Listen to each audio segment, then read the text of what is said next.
Bismillahirrahmanirrahim. Assalamualaikum warahmatullahi wabarakatuh. Alhamdulillah wassalatu wassalamu ala Rasulillah wa ala alihi wa sahbihi wa man tabi'ahu wa mawalah.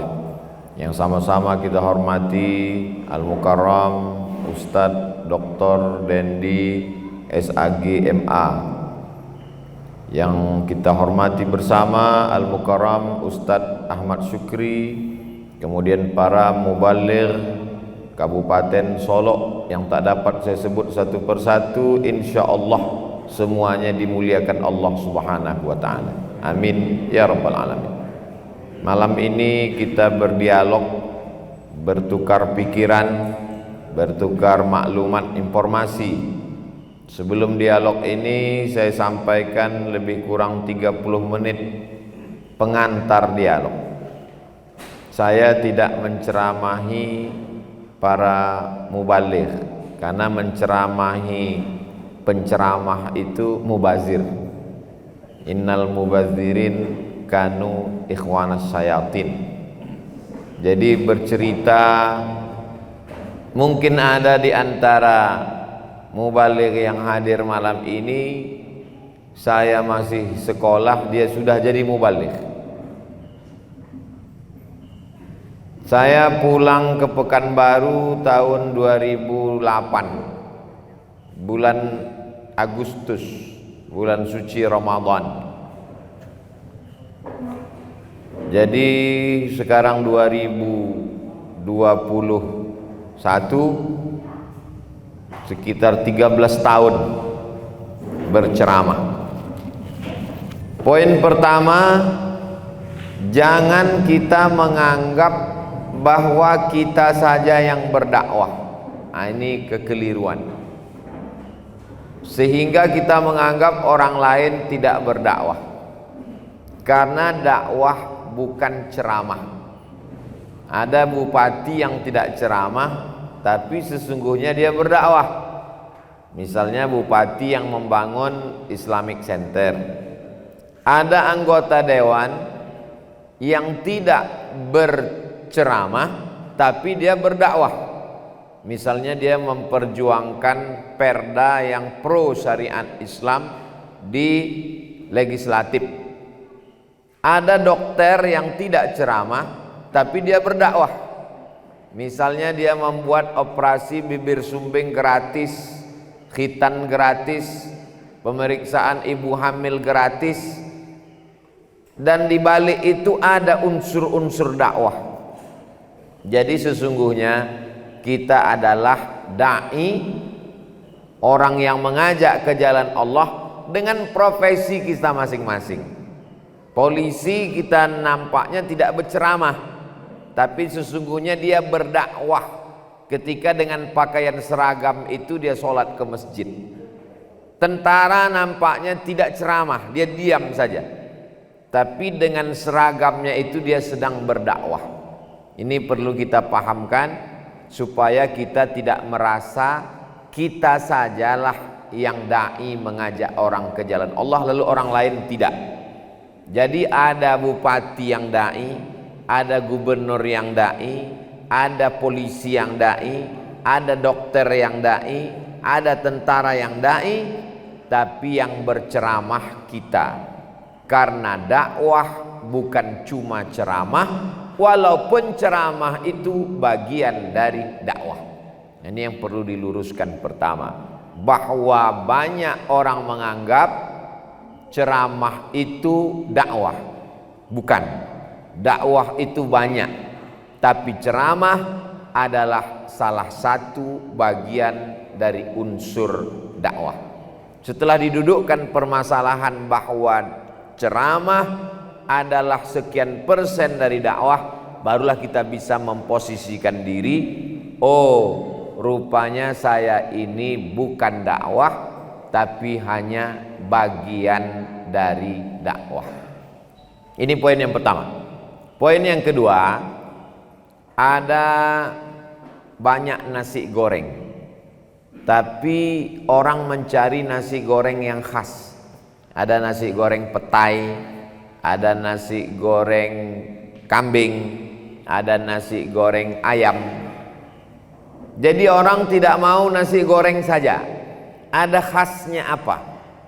Jadi kebetulan saya karena basic dasar pendidikan dulu jurusannya hadis, maka waktu pulang itu di masjid-masjid saya mengajar hadis saja.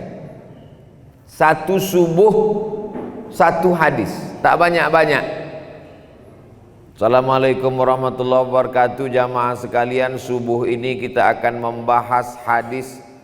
Hadis ini disebutkan dalam kitab Sunan At-Tirmidzi, diriwayatkan dari sahabat Nabi Abu Umamah Al-Bahili. Pembahasan pertama, rawi a'la, sahabat Nabi yang meriwayatkan hadis itu. Tahun lahirnya, di mana dia dibesarkan, bagaimana dia mengambil hadis itu dari Nabi, apa saja akhlak yang bisa kita ambil dari dia.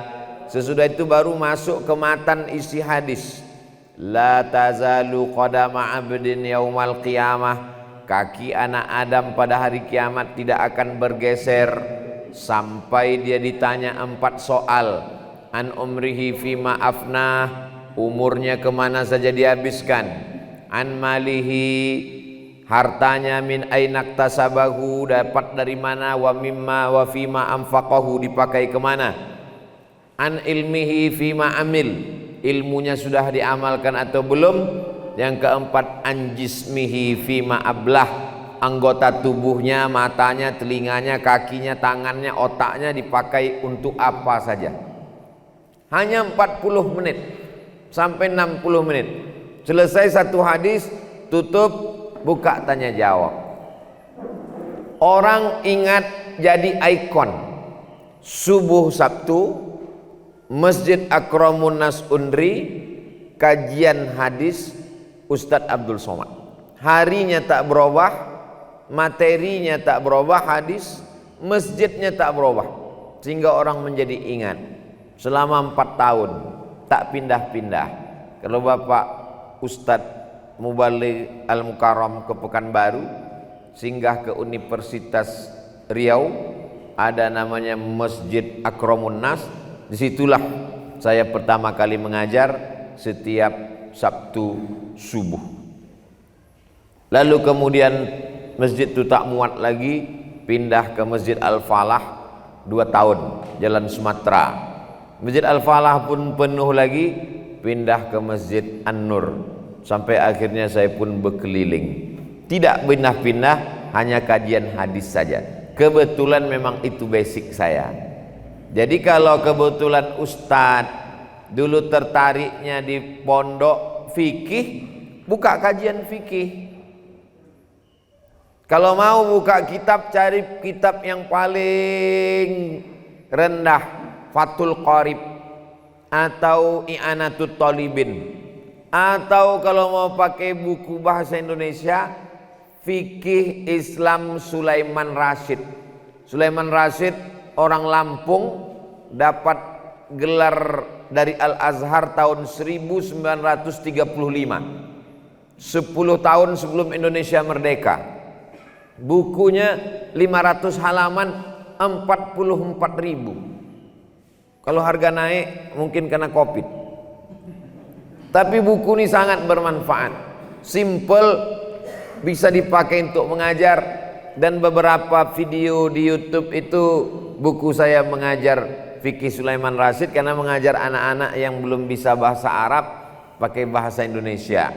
Tapi kalau yang di pondok dulu biasa baca Fathul Qarib, silakan lanjutkan, bacakan agak 2-3 baris, baru kemudian sampaikan kepada jamaah, sehingga awal-awalnya jamaah merasa ini biasa saja, tapi lama-lama ada ketergantungan, ada ketertarikan, penasaran. Kira-kira pertemuan akan datang apa lagi yang akan disampaikan Ustadz? Oh, saya kurang tertarik masalah fikih ini Pak Ustadz, halal haram. Saya lebih sukanya tasawuf Pak Ustadz. Bisa baca tasawuf Ar-Risalah Al-Qushairiyah. Itu yang kita khatamkan Ramadan tahun lalu, khatam 1 bulan. Ar-Risalah Al-Qushairiyah, dasar-dasar tasawuf Imam Al-Qushairi. Masalah hati, membersihkan dari penyakit Hati, setelah hati bersih dari penyakit syirik, riya, sum'ah, takbur, hasad, diisi dengan ridha, tawakal, qanaah, mencari qad aflaha man tazakka wa dzakara asma rabbih fasalla. Qad aflaha man zakkaha wa qad khaba man dassaha. Nah, ini semua sesuai dengan ketertarikan kita masing-masing. Oh, saya tertariknya masalah hadis tapi yang fikih, hadis-hadis yang hukum-hukum aja Ustaz. Baca kitab Bulughul Maram min Adillatil Ahkam, ditulis Imam Al-Hafiz Ibnu Hajar Al-Asqalani. Tapi sebelum mengajar jangan baca Bulughul Maramnya saja. Sebelum mengajar baca dulu syarahnya di rumah yang ditulis oleh Imam Son'ani, namanya Subulus Salam Syarah Bulughul Maram. Oh, saya mengajar ibu-ibu. Ibu-ibu ini kurang tertarik masalah fikih. Dia suka yang zikir-zikir aja Ustaz. Bawa buku Al-Azkar.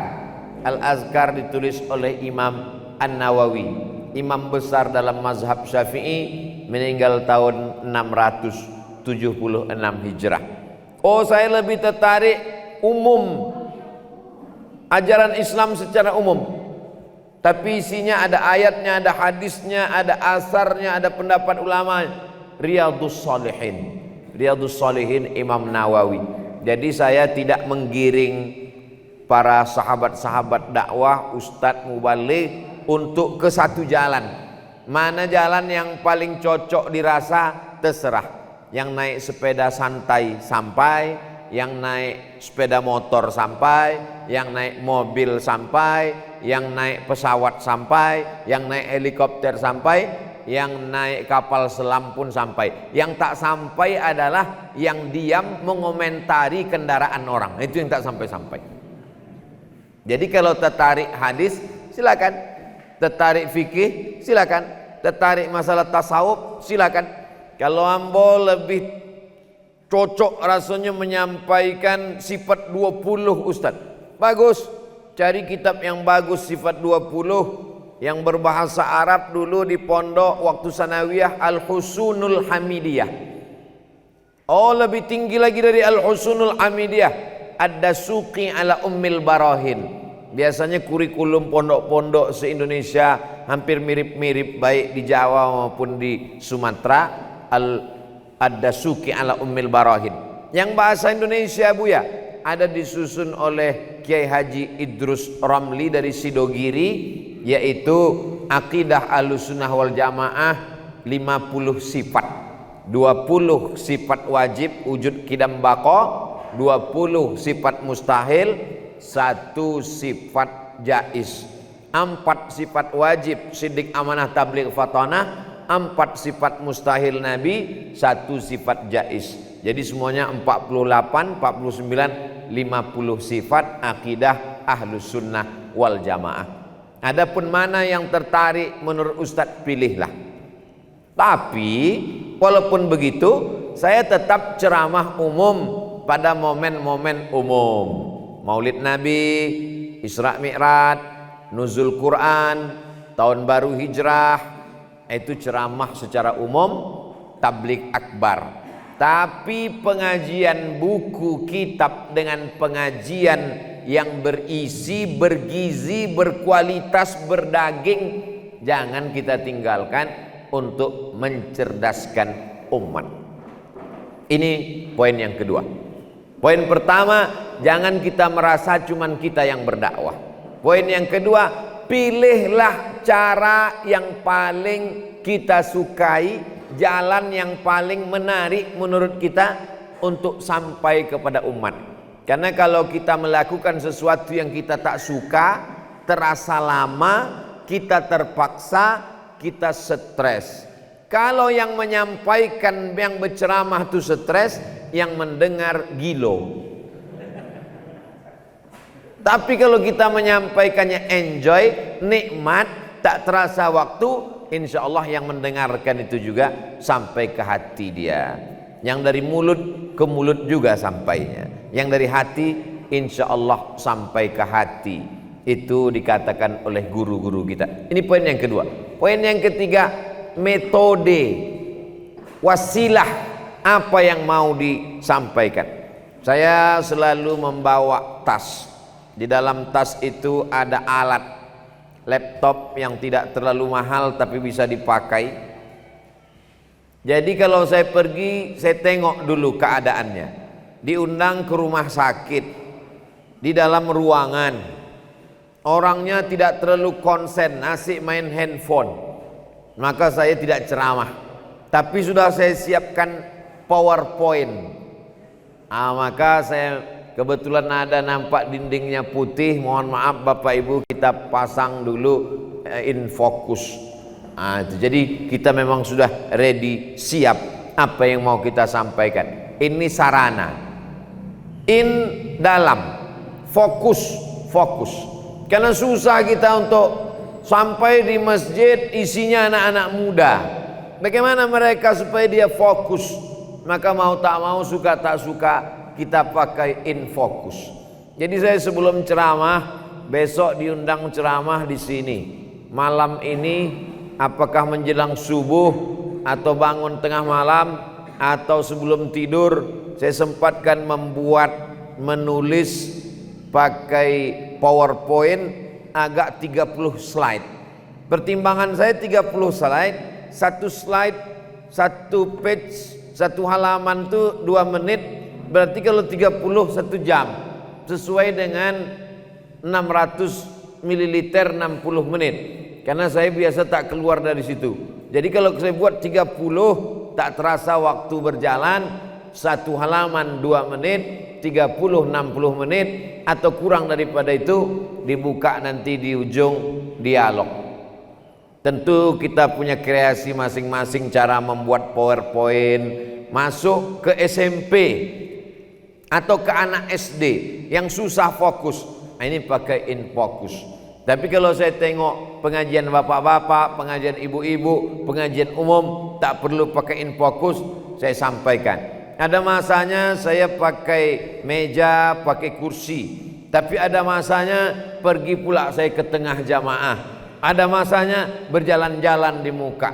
Ini sesuai dengan kemampuan kita masing-masing, kenyamanan kita melihat jamaah, apa yang kira-kira tujuan akhirnya, bagaimana orang khusyuk, bagaimana yang kita sampaikan nih masuk ke hati dia, ke pikiran dia, sehingga nanti efeknya adalah bertambah pengetahuan dia untuk mendalamkan ilmu agamanya, seperti yang dikatakan Allah, falaula nafara min kulli firqatin minhum ta'ifatun liyatafaqahu fiddin, supaya mereka tafaqahu, mendalami ilmu agama, bukan sekedar liyata'allamu, bukan sekedar belajar, tapi dalam agama, paham makna agama, mengerti pesan-pesan agama, sehingga dia menjadi baik di hadapan Allah. Kalau dia beramal, maka amal jariahnya mengalir sampai ke kita insyaallah. Ini poin yang ketiga.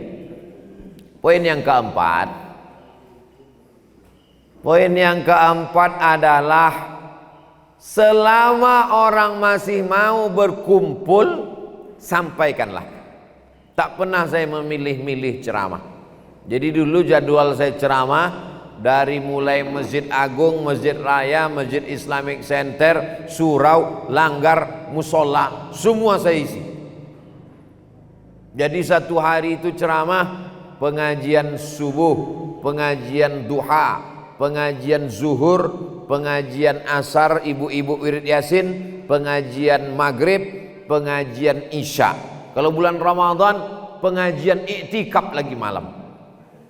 Sampai banyaklah orang bertanya, apa Ustadz minum, apa yang Ustadz makan, apa zikirnya. Saya bilang tak ada, sehat nih kena doa jamaah. Nanti kalau sakit Ustadz, sakit itu berarti istirahat. Sekarang ini baru agak dikurangi sedikit, karena takut macam-macam, maka dikurangi sehari cuma 3, pagi, subuh, kemudian kajian zuhur dengan kajian malam. Kalau dulu sampai 7 sampai 8. Nah, ini nasihat dari sahabat-sahabat, kawan-kawan. Selama orang masih mau mendengar, berkumpul dia sudah, isilah, sampaikanlah ayat-ayat Allah, sampaikanlah hadis-hadis Rasulullah, karena ada masanya nanti kita mau menyampaikan, orang tak mau mendengar. Ada sampai masanya nanti kita siap, orang siap, rupanya ruh sudah keluar dari jasad. Ada sampai masanya nanti orang siap, kita siap, izin tak keluar. Nah, ini yang terjadi sekarang. Nah, jadi saya insya Allah tak menyesal lagi, karena dulu itu sudah saya isi. Ada seorang sekda, sekretaris daerah, seminar di Jepang. Kebetulan di samping dia itu rektor Universitas Unhas, Universitas Hasanuddin. Jadi waktu dekat dengan rektor Unhas tadi di Jepang, bertanya-tanya lah mereka, Bapak dari mana? Saya dari Makassar. Bapak dari mana? Saya dari Riau. Oh, dari Riau ya? Iya. Kenal Ustadz Somad?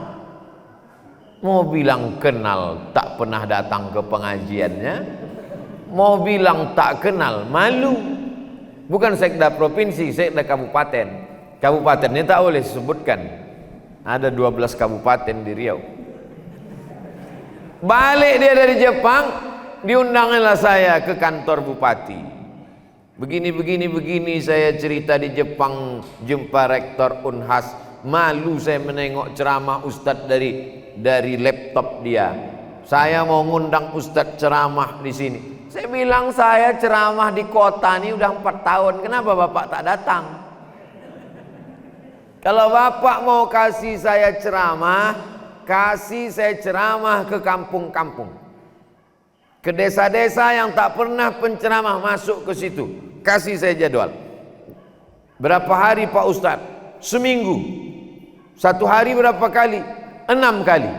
Subuh, duha, zuhur, asar, maghrib, isya. Mereka susun 6 kali 7. Masuk, tak balik-balik selama seminggu. Lalu kemudian setelah itu ditanya sama Pak Wakil Bupati, bisa Buya mengisi 6 kali sehari ini? Kita tengok Pak Wabu. Kalau kebetulan bisa, alhamdulillah. Kalau tak bisa, kita ganti ustadz lain. Alhamdulillah, selesai, sehat walafiat, semua berjalan lancar, niat dia baik. Jadi kalau orang sudah berkumpul, siapapun yang mengundang, datanglah. Walaupun surau nan ketek, walaupun pengajian ama-ama, walaupun pengajian murid MDA, tak usah pilih-pilih, datang saja. Kenapa? Karena kita tak tahu entah di mana barokah itu datang. Karena keberkahan itu bukan dari pendengar, bupati, wali kota, gubernur, sekda, kepala dinas, kepala badan, kepala kantor. Mungkin dari pengajian ibu-ibu yang ikhlas, di situ datang keberkahan. Makanya kalau kita makan, bukan di lauknya itu berkah, tapi di suapan terakhirnya itu, kata Nabi. Mungkin dari rimah-rimah, nasi-nasi kecil yang jatuh itu datang keberkahan. Ini poin yang keempat. Poin yang kelima, ini agak sensitif sedikit. Jangan pakai bandrol. Mungkin sebagian ustadz tidak setuju dengan saya, dan saya tidak memaksakan. Ini ijtihad saya. Jadi sampai kini kalau ada orang menelpon, Assalamualaikum, waalaikumsalam, mengundang Ustadz Somad itu berapa ya honornya? Undanglah sebelum mampu pakai bandrol, gitu. Itu nanda tersetuju nampaknya. Jadi sampai kini yang mau ceramah dari Padang, dari Sabang sampai Papua, ambo datang, ambo serahkan bismillahirrahmanirrahim wa atasamtu billah la haula wala quwata illa billahil aliyil azim. Tiket pesawat terserahnya. Mau dibuatnya tiket ekonomi, mau dibuatnya tiket bisnis, serahkan aja sama dia. Sebagian orang mengatakan ini salah. Ustadz tidak menghormati ilmu. Masa Ustadz duduk di belakang? Masa Ustadz pakai ini? Itu ijtihad ambo.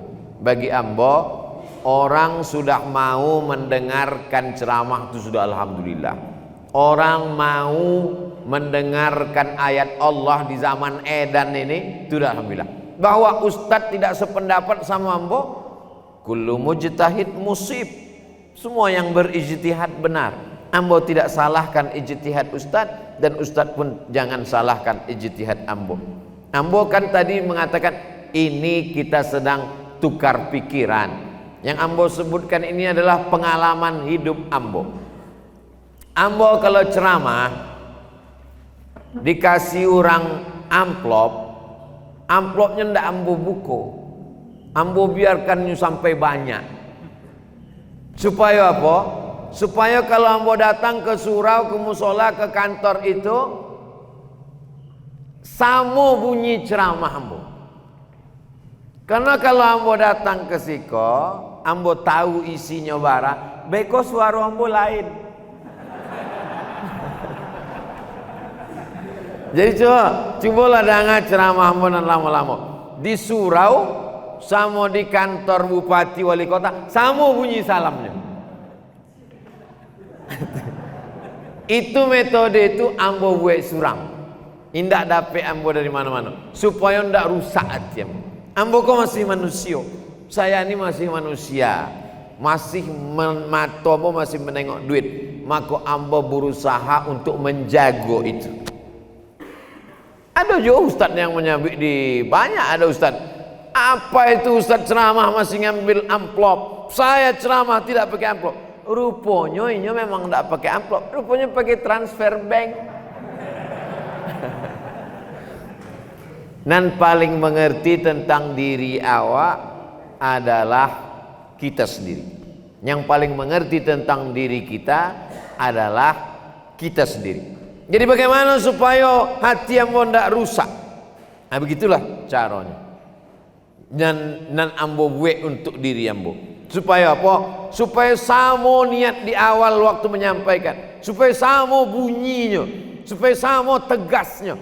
Kalau tidak, nanti awak merusak diri awak. Sampai ke siko tegas awak. Haram ya. Sampai ke ada ulama nan mau makruh kan gitu. Itu. Jadi yang merusak itu diri awak sendiri. Masalah orang senang tidak senang dengan ceramah kita itu bukan urusan. Banyak ambo yang ceramah di satu tampe, sesudah itu tidak diundang lagi. Wal awwalu wal akhiru. Bisa undang ambo sama waktu lagi. Bini ambo saya nanti disindirnya jilbabnya pendek gitu. Padahal tidak ada niat itu. Kita sampaikan saja. Sampaikan saja. Masalah menilai wa qul i'malu, berbuatlah, fasayarallahu amalakum, Allah yang menengok, wa rasuluhu, Rasulullah yang akan menilai. Sebab isi ceramah awak itu dibawakan malaikat ke Rasulullah. Tafsir tentang wa qul i'malu, beramallah kamu, fasayarallahu amalakum, Allah menengok, Allah mencaliat amal ceramah awak itu, wa rasuluhu, Rasulullah menengok. Baca Rasulullah mencaliat ceramah awak, isi ceramah awak itu dibawakan malaikat ke makam Rasulullah sallallahu alaihi wasallam. Wal mu'minun, tiga nan menilai awak, Allah, Rasulullah, mukminun, orang beriman. Siapa orang beriman dan mencaliat isi ceramah awak?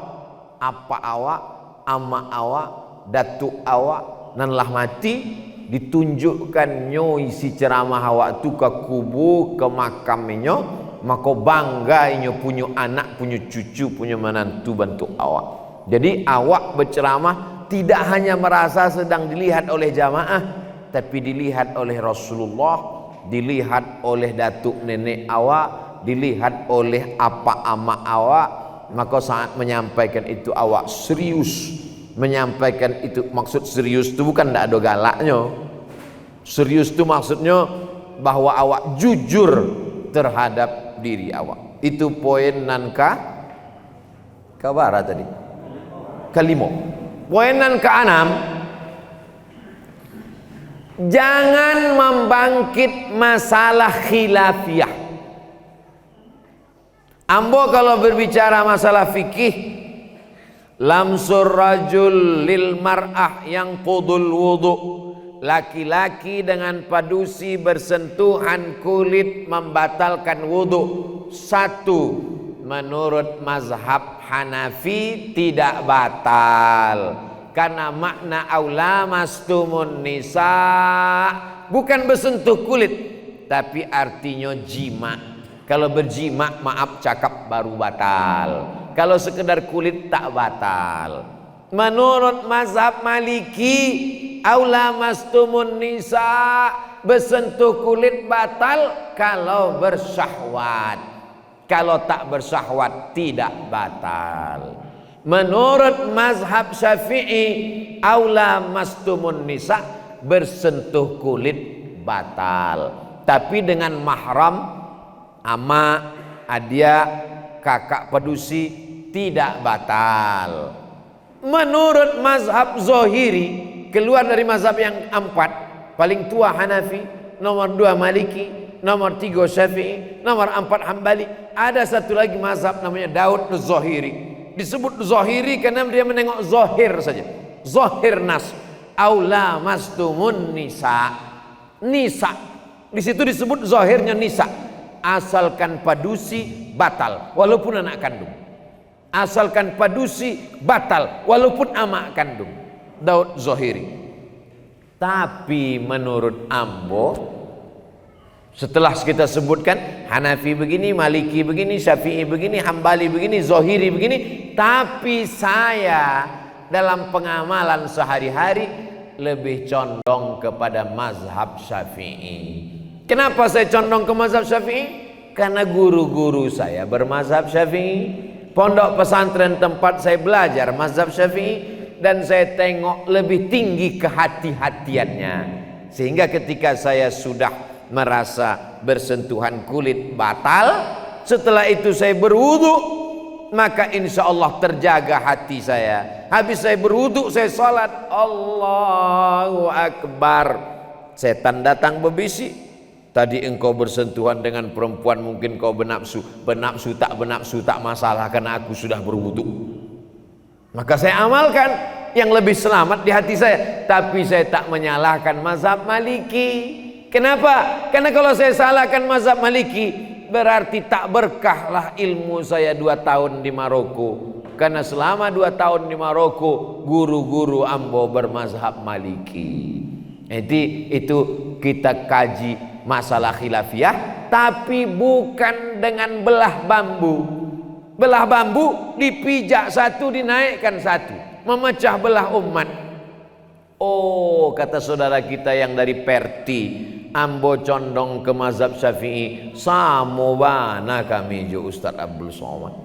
Oh, kata saudara kita dari Muhammadiyah, kami pakai majelis tarjih, kami lebih condong ke mazhab Maliki. Kalau bernafsu baru batal, kalau tak bernafsu tak batal. Tapi Ustaz Somad tak menyalahkannya tadi. Jadi kita berusaha untuk, tapi bukan berarti kita mazhab mencela-mencela tak jelas. Jelas. Dalam pengamalan pribadi saya pakai mazhab ini, tapi guru-guru saya dan semua mazhab Hanafi, Maliki, Syafi'i, Hambali masih masuk dalam ahlus sunnah wal jamaah. Poin yang ketujuh, khatibun nasa ala qadri uqulihim. Berbicaralah kepada manusia menurut standar kemampuan akal mereka. Jangan bicara filsafat di depan masyarakat awam. Kenapa masyarakat itu mudah mengingat ceramah Abdul Somad? Ada peneliti yang membahas, Ambo baca di kolom tulisan mereka di internet. Salah satunya adalah menggunakan bahasa yang sederhana. Bahasa Ambo itu bahasa-bahasa yang mudah dipahami orang. Banyak orang berbicara dengan penduduk bumi pakai bahasa langit. Ini ceramah di kampung, pulang ke kampung bicara dalam akulturasi, maka komunikasi kita mesti lebih komunikatif terhadap level anda kecil, entah hamba pun tak ada paham lama bananya kecil. Jadi Nabi itu kalau Nabi bicara, pernah suatu kali Nabi menyampaikan hadis, laisa min birrim asyamum fim safar. Itu mimnya banyak bana. laisa mim birrim asyamum fim safar. Padahal bunyi hadis itu sebenarnya laisa minal birri asyamu fis safar. Tapi kenapa? Rupanya waktu itu Nabi berhadapan dengan orang suku Himyar, maka dipakainya dialek bahasa Himyar untuk lebih mendekatkan hati. Maka Syekh Muhammad Mutawalli Asy'arawi, ahli tafsir Al-Azhar, dan di Azharnya lulusan bahasa Arab, tapi kalau inyo ceramah inyo tidak pakai bahasa Arab fusha, yang dipakainya bahasa Arab ammiyah sehari-hari. Ternyata apa? Untuk mendekatkan hati jamaah melalui bahasa.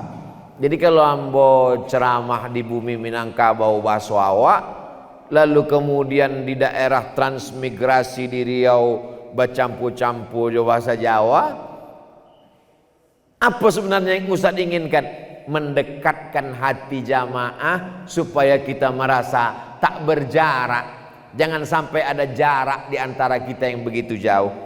Bukan makna jarak itu jarak ini, tapi jarak hati dari penggunaan bahasa. Kalau ambo ceramah, ada anak-anak kete dikajanya ambo, Ustaz Somad, ambo penasaran, mana anak-anak kete kok kenal dengan ambo? Padahal dulu ambo kete ndak kenal dengan Ustaz. Itu ambo ingat lagi masuk ambo kete. Rasanya waktu kete itu ndak ada ambo suko ke Ustaz. Kok anak-anak kita kok? Ambo tanya ke dosen psikologi, dokter fulan, dokter psikologi. Bu, dosen, iya. Mana anak-anak kita itu mengajak-ngajak ambo, macam kenal lama dengan ambo. Saya selalu ikuti ceramah Ustadz. Ustadz menyebutkan tokoh-tokoh mereka dalam ceramah Ustadz, dan Ustadz pakai bahasa yang simple, sederhana, bahasa anak-anak. Oh, yo. Betul. Ambo sabi Upin Ipin, Wonder Woman, Spiderman, Naruto. Jadi tokoh-tokoh yang mereka kenal familiar, Ustadz sebut sehingga mereka menganggap Ustadz adalah bagian dari mereka. Ustadz tidak asing bagi mereka.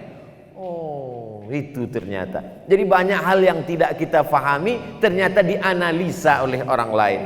Jadi ambo tidak mengajar menceramahi, ambo sedang bercerita tentang apa yang sedang ambo alami, apa yang sedang ambo lakukan.